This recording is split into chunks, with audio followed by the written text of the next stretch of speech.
konsep-konsep inovasi teknologi ini, misalnya pemilihan benih unggul, boleh mereka lakukan di dalam konsep Wanatani.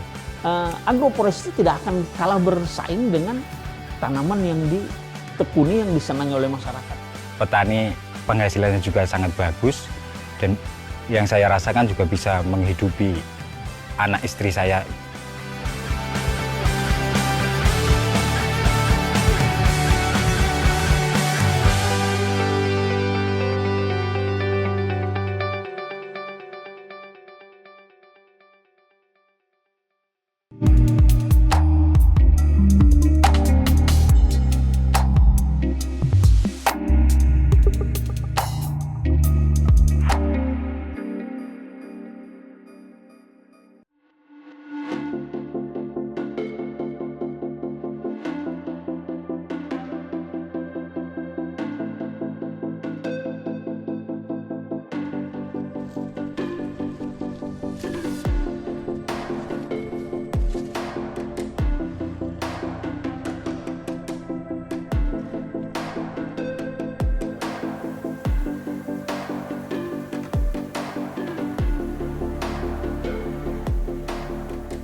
Kita punya sejarah panjang terkait dengan agroforestry ini, di mana di setiap daerah zaman dulu itu sudah mengembangkan pola-pola kombinasi tanaman hutan dengan tanaman pertanian di lahan-lahan mereka. Kalau di Jawa Barat kita mengenal ada nama sistem talun, kemudian di Jawa kita sistem tanaman campuran di halaman rumah. Itu merupakan salah satu bagian penting bagaimana masyarakat itu mengembangkan kelola lahan-lahan mereka dengan azas ekonomi dan kelestarian. Jadi ada tanaman pertanian yang dipanen setiap waktu, tapi juga ada tanaman tahunan yang mereka manfaatkan untuk menjaga lahan-lahan mereka agar tetap lebih baik.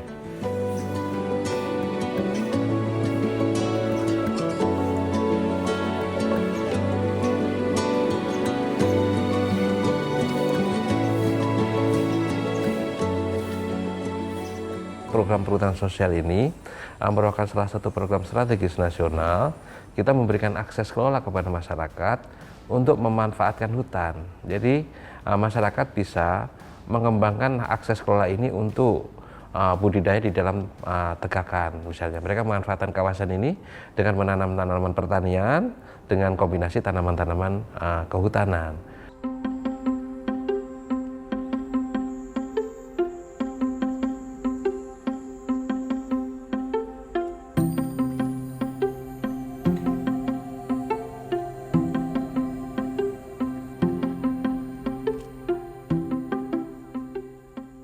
Kalau dulu mungkin tanamannya tidak variatif ya, sekarang kan mereka harus membaca kebutuhan pasar, ya kan? Jadi konsep-konsep inovasi teknologi ini, misalnya pemilihan benih unggul, boleh mereka lakukan di dalam konsep Wanatani. Jadi kalau dulu kan tanaman asalan ditanam nih, sehingga produktivitasnya rendah. Sekarang dengan konsep-konsep ini mereka menggunakan benih unggul apokat misalnya, benih unggul tanaman padi dan sebagainya. Tentu ini akan memberikan ruang bagaimana pendapatan masyarakat akan terus meningkat. Dan pola-pola Wanatani juga bisa dikembangkan terus sesuai dengan lokasi dan tapak mereka.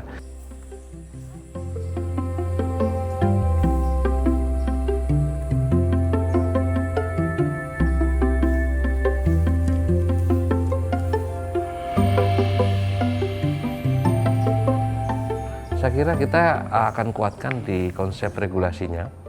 Ada beberapa regulasi yang sudah kita keluarkan, misalnya di P9, di P4, kemudian beberapa regulasi lainnya termasuk pedoman-pedoman untuk Wanatani. Kemudian dari sisi implementasi, kita punya stimulus-stimulus untuk bantuan kepada petani. Ada Bank Pesona misalnya, ya, pengembangan alat ekonomi produktif kepada petani. Ini kita lakukan. Kemudian yang ketiga, pengembangan sumber daya manusia.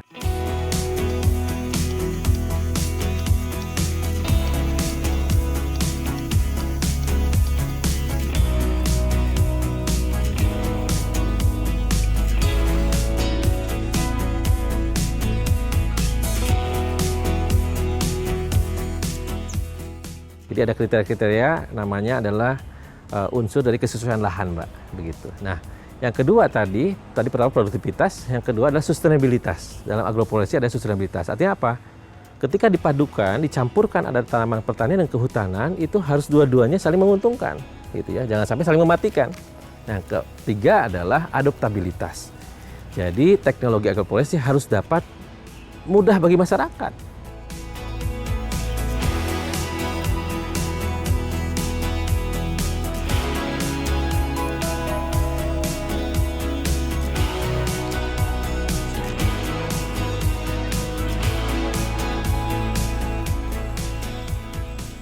Dalam konteks agroforestry yang perlu dikembangkan, terutama adalah inovasi kaitannya dengan bagaimana kombinasi yang lebih luas. Karena ada muncul istilah-istilah agro-silvopastural, misalkan gitu ya.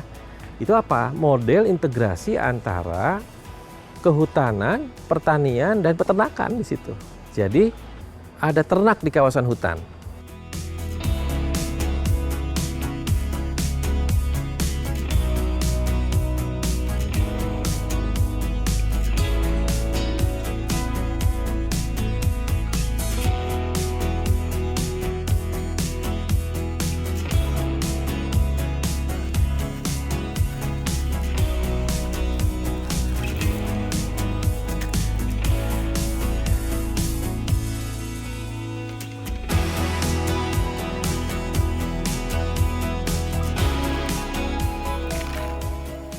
Ada lagi agro-silvofishery, yaitu kombinasi antara tanaman kehutanan dengan perikanan. Itu tambak-tambak, gitu ya. Itu untuk hutan mangrove, misalkan begitu ya. Nah, ini juga sebagai inovasi-inovasi ya. Nah, ke depan tentu dengan permasalahan yang makin kompleks, kita juga bisa padukan inovasi ini kaitannya dengan kelembagaannya. Siapa yang berperan untuk bisa mengelola, gitu ya, mengelola lahan-lahan hutan agroforestry ini supaya bisa berlangsung secara lebih dinamis.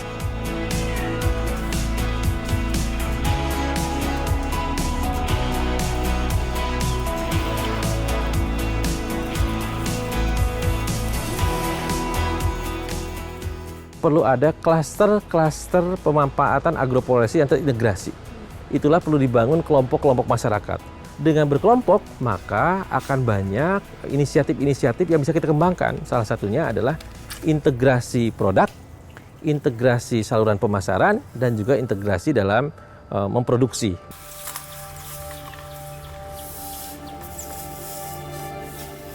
Justru malah petai ini berbuah terlebih dahulu dan hasilnya juga bagus.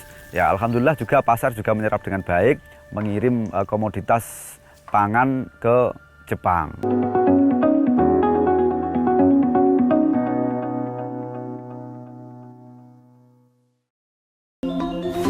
Om Swastiastu. Jawa Pos TV Bali mengucapkan selamat menyambut Hari Raya Galungan dan Kuningan untuk seluruh umat sedharma. Semoga kita semua selalu diberikan kesehatan dan kerahyuan dalam lindungan Ida Sang Hyang Widiwasa. Damai di hati, damai di dunia, dan damai selalu. Om Santi Santi Santi Om. Saya Yom Sagita mengucapkan selamat udara Jawa Pos TV di Pulau Bali.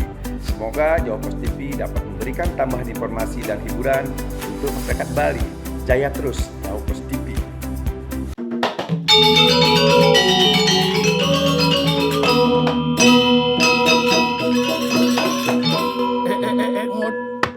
Cai kijo nih ngojek bintit caro anak super sibuk duen. Biasa man, dicang ke kantor kepala desa man, mumpung lewat. Memangnya ada pembagian beras raskin gue jani nengot. Waduh, isin polon mana jek pragat bantuan duen. Ngenawang, apang waktu sing ketinggalan kereta. We man, ingetang tanggal 27 November ini man akan dilaksanakan Pilkada 2024 secara serentak. Memilih Bupati dan Wakil Bupati Tabanan dan memilih Gubernur dan Wakil Gubernur Bali. Weh, hadi mebeh. Jak bongol kuping waulian sewayoya pil duen. Hadi gitu. Pilpres, pilgub, pilkada, jak pil duen dan lima kacaan. Adopis nih nengot. Yang sing adopis nih wajak golput duen bojani. Nah, justru dalam pilkada ini man kita menghindari yang namanya money politik. Apang betul-betul terpilih pemimpin yang berkualitas, bukan pemimpin karena uang. Oke, coba. Wah, Suboyo terdaftar dari pemilih tetap nih. Gampang Janiman, Gumi Subo canggih. Jak klik doen di Google, cek dptonline.kpu.go.id. Tur ingetang, Apa? Pilkada Tabanan 2024 pasti nyoblos. Pemilih cerdas memilih pemimpin yang berkualitas. Ingat, satu suara menentukan masa depan pembangunan wilayah di Kabupaten Tabanan dan Provinsi Bali. Jangan golput.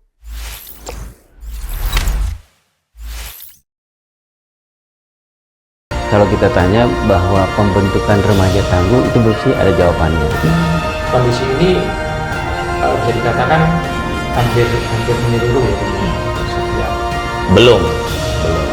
Namun dalam perkembangan regulasi. Halo pemirsa Jawa Post TV, kembali lagi bersama program Up Close with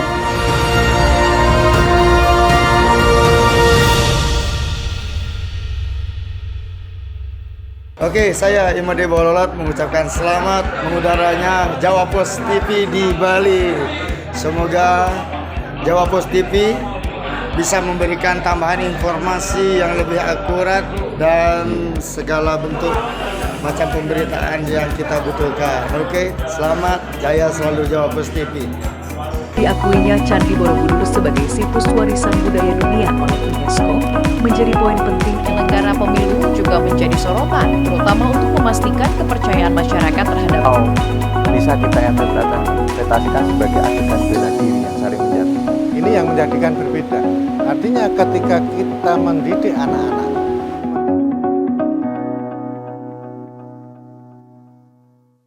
Om Swastiastu, saya Cikek Bulan dari Nata Suara Production penyanyi Koplo Bali mengucapkan selamat mengudara Jawa Post TV di Pulau Bali. Semoga Jawa Post TV dapat memberikan tambahan informasi dan juga hiburan untuk masyarakat Bali. Jaya terus Jawa Post TV Bali. Suksema!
Ya, perkenalkan nama saya Mas Lam, usia saya 37 tahun, pekerjaan sehari-hari saya sebagai petani. 7 tahun yang lalu saya merantau di kota, saya kerja di sebuah PT, perusahaan kontraktor mekanik elektrik, Pak. Saya di Jakarta, di Bandung pernah, di Surabaya juga pernah. Sampai di luar Jawa juga pernah. Sekitar 7 tahun yang lalu, Mbak, saya mulai bertani. Dulu saya merantau di kota, tapi setelah menikah saya pengen kumpul sama keluarga di rumah, memutuskan untuk bertani. Setelah di kampung halaman saya juga pastinya senang sekali bisa tiap hari bisa sama anak istri di rumah. Terus saya juga dapat penghasilan dari pekerjaan saya sebagai petani gitu, Mbak. Penghasilan saya sebagai petani buat menghidupi anak istri untuk sehari-hari saya rasa cukup, Mbak.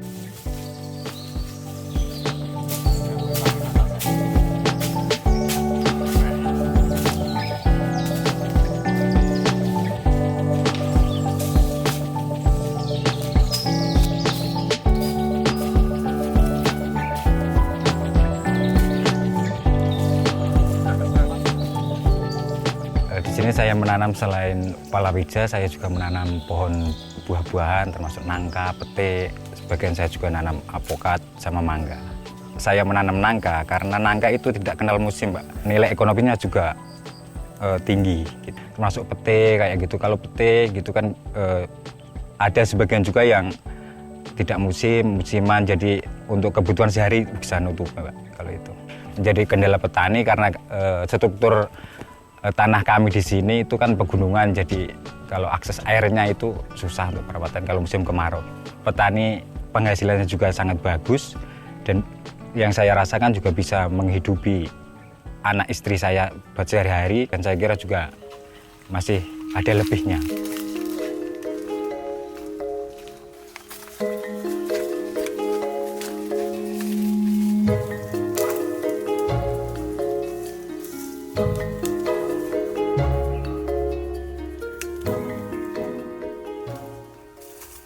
Sampai dengan saat ini banyak komoditas yang telah ditanam di Desa Sukobubuk, terkhusus di Gunung Pati Ayam ini, tetapi yang varietasnya paling banyak itu ada pete, ada mangga, ada nangka, dan juga sebagian ada apokat.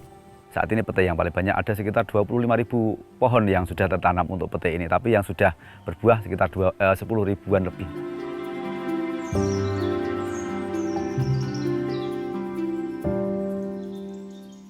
Tanaman tersebut selain daripada bisa menghijaukan area Pati Ayam yang gundul ini, juga secara ekonomis itu bisa meningkatkan ekonomi masyarakat yang selama ini mereka hanya menanam palawija, menanam empon-empon, tetapi dengan tanaman buah-buahan ini mereka ada filosofi tersendiri, yaitu mereka menanam nanti akan memanen, dan secara ekonomis baik pete maupun nangka dan juga mangga saat ini harganya bagus.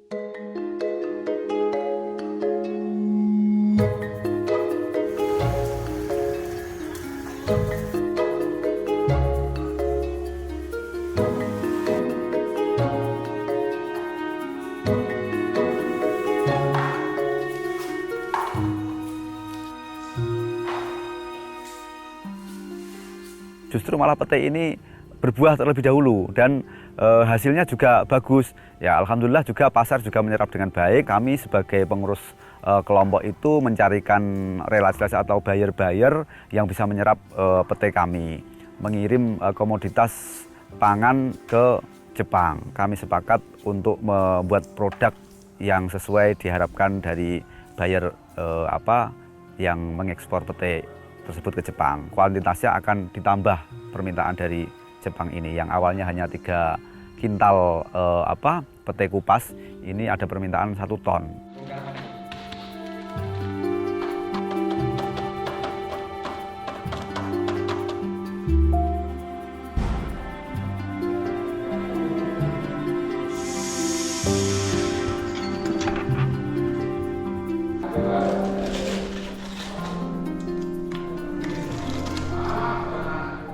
Wilayah yang seluas 1.300 hektar ini tentu akan berat ya kalau tidak ada support dari pemerintah. Dalam hal ini kita membuat persemaian sendiri, tetapi anggaran dari BPDAS. Ada juga yang berupa RHL atau rehabilitasi hutan dan lahan. Ini kami juga disupport kemarin 100 hektar dari BPDAS.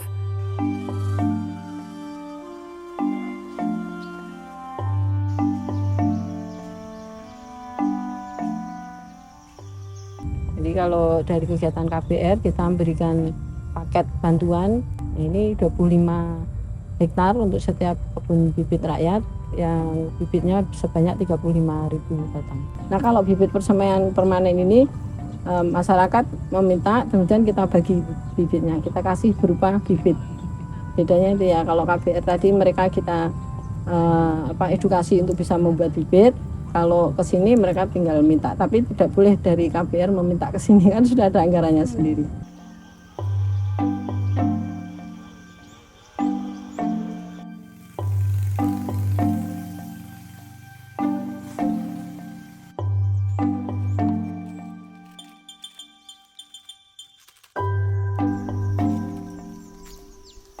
Masyarakat itu membuat proposal, mengajukan permohonan kepada kami, kemudian kita akan memberikan sesuai ketersediaan jenis, jumlah, dan juga ketersediaan lokasi yang mereka usulkan, sehingga bibit itu benar-benar ditanam. Kemudian kalau untuk perorangan itu bisa langsung menuju ke persemaian dengan membawa fotokopi atau menyampaikan KTP, menunjukkan KTP-nya, nanti kita akan memberikan bibit gratis maksimal 25 batang per orang. Dan dengan catatan ya harus ditanam, jadi mereka nanti masuk ke dalam grup sehingga kita bisa memantau di mana bibit-bibit itu akan ditanam.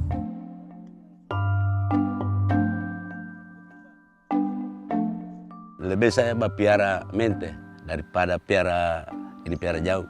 Setengah mati saya piara jagung. Kalau mente cuma kasih bersih begini baru pupuk sudah. Kalau petani jambu mente tiap 3 bulan sudah pegang doi biar cuma sedikit senang saya.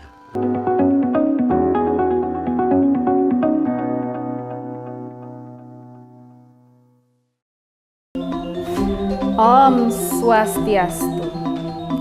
Jawa Pos TV Bali mengucapkan selamat menyambut Hari Raya Galungan dan Kuningan untuk seluruh umat sedharma. Semoga kita semua selalu diberikan kesehatan dan kerahyuan dalam lindungan Ida Sang Hyang Widiwasa. Damai di hati, damai di dunia, dan damai selalu. Om Santi Santi Santi Om. Asal dari mana ya? Kalau untuk asal, saya aslinya dari Gianyar, Pak. Villa atau properti di Bali ini seperti apa sih sekarang? Ya, kalau tren secara desain ya Pak ya. Ini super luar biasa. Super luar biasa, gede banget. Biasa saya ini kembali bersama saya Novara Krisna di acara Ngopi Bali, ngobrol produktif inspiratif dari Bali.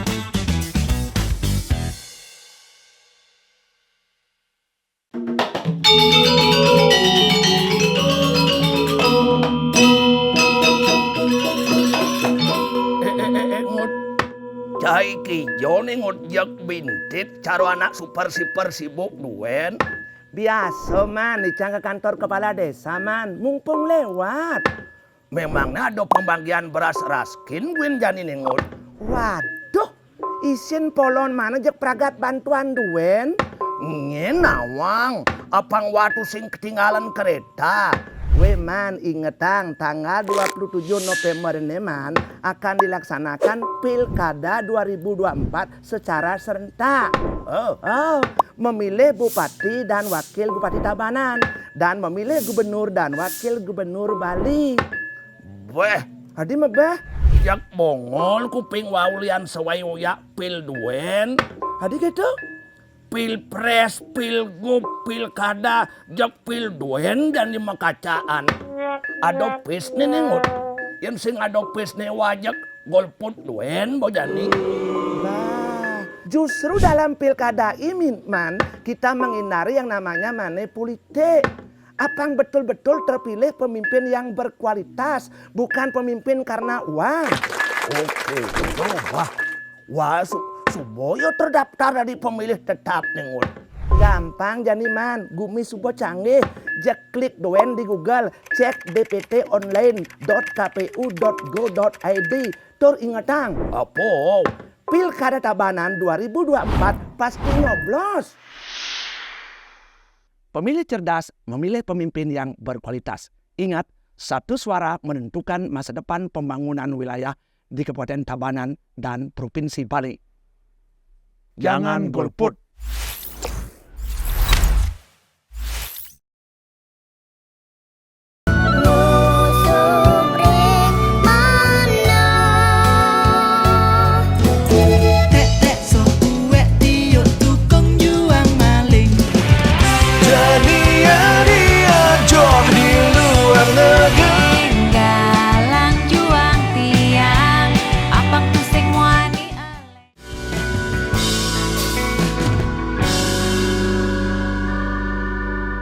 Halo, saya Cika dari Frontera Hospitality Service mengucapkan selamat mengudara Jawa Pos TV di Pulau Bali.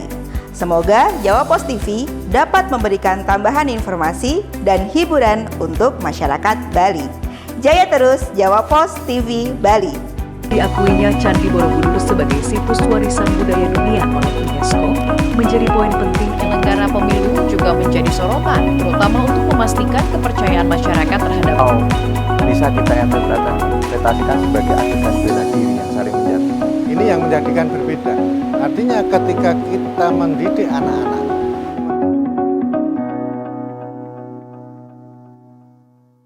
Perhubungan Budi Karya Sumadi, usai rapat terbatas evaluasi Stasiun Pasar Kombes Pol Wisnu Prabowo menjelaskan, pelaku pembunuhan berinisial AAR menyerahkan diri setelah membuat ikan air tawar yang didominasi jenis ikan koi. Ikan-ikan Saksikan Beranda Nusantara setiap Senin hingga Sabtu pukul 11 waktu Indonesia bagian tengah hanya di Jawa Post TV Bali.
Nama saya Burhan Kelly, umur 62 tahun, pekerjaan petani. Kalau saya mulai bertani usia saya 30-an, umur saya itu mulai saya bertani. Pertama itu masih jagung semua itu.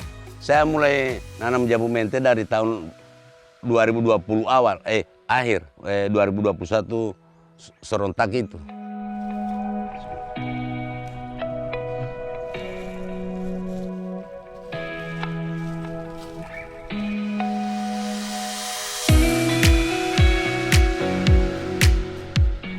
Saya dengar mente ini memang boleh ditanam, hasilnya bagus.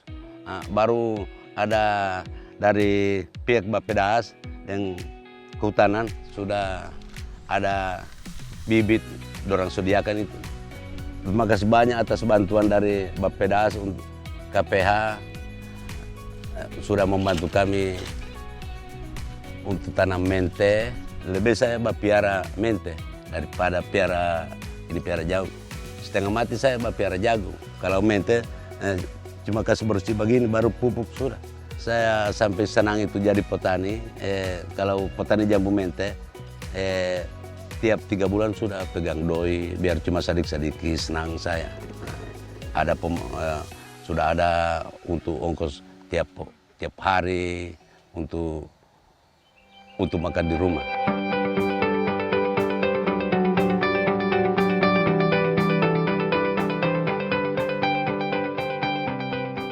Tentu kita di sini dari Bappedas melalui pendamping kita membagikan juga alat pemecah jambu mente, biji jambu mente kepada petani-petani yang menggarap dalam lokasi Rahel untuk mendapatkan nilai ekonomi lebih tinggi. Ya, kalau dia biji itu di kisaran itu tadi 5.000 sampai 10.000 di tingkat petani.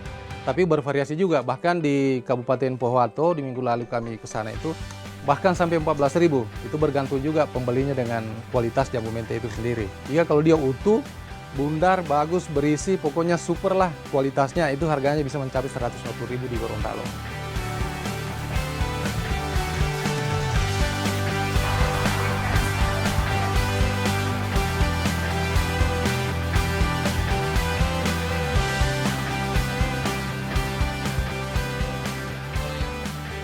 Kita sudah menghasilkan beberapa produk-produk yang kita sudah pasarkan bersama dengan pembuat kue dari jambu mente ini bahannya. Karena di Gorontalo ini salah satu kue yang khas di sini adalah kue kerawang. Itu bagus, cakep, cantik deh kuenya. Nah, kami inovasi dengan ide bahwa Coba ditempelin di kuenya itu dengan biji mete yang bagus sehingga nilainya bisa bervariasi sehingga nilai ekonominya bisa meningkat. Nah, itu menjadi ciri khas kita juga di RHL.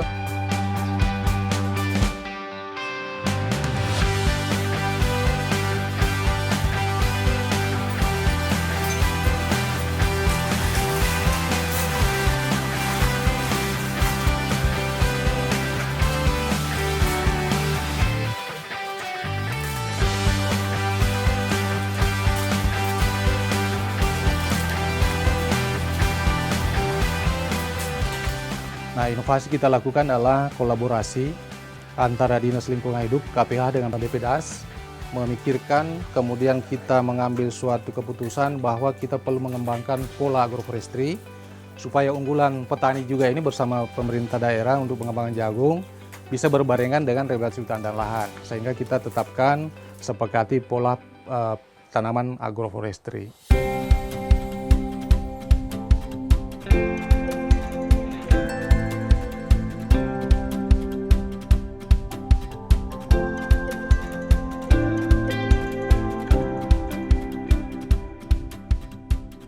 Pendekatan ke kelompok-kelompok binaan dan akan membuktikan ke masyarakat bahwasanya agroforestry tidak akan kalah bersaing dengan tanaman yang ditekuni, yang disenangi oleh masyarakat Gorontalo. Tentu kami harus mensupport masyarakat menyediakan pasar, harus mensupport hasil kebunnya kelompok tani itu dari hasil agroforestry itu untuk kami carikan pasarnya.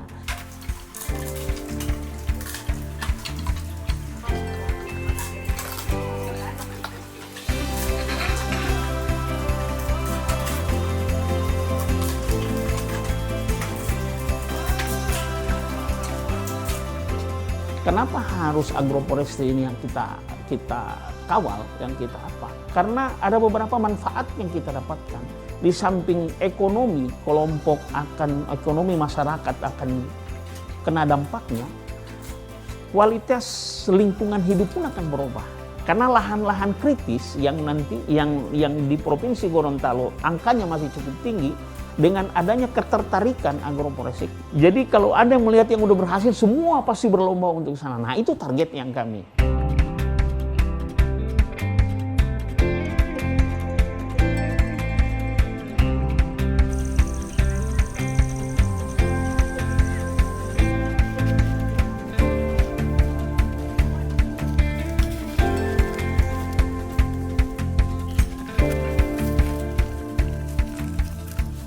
Kita khususnya selalu berkolaborasi dengan teman-teman BPDAS, sehingga itu nampak di sini BPDAS mengintervensi kegiatan yang di dalam kawasan dan khususnya Dinas Lingkungan Hidup dan Kehutanan mengintervensi kawasan yang di luar kawasan hutan.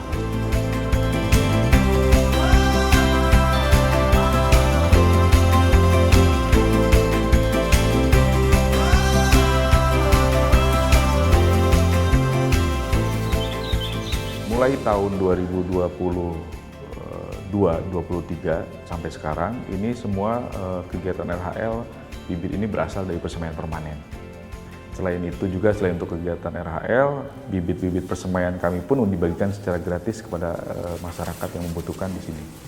Termasuk baik itu perorangan, kelompok, maupun instansi. Di BPDAS Bone Bolango ini ada satu persemaian permanen, namanya persemaian permanen Toidito, yang berlokasi di Kabupaten Gorontalo, dan distribusi bibit yang sudah kami lakukan ke 5 kabupaten 1 kota yang ada di Provinsi Gorontalo, dan ini semuanya sudah tersebar hampir merata.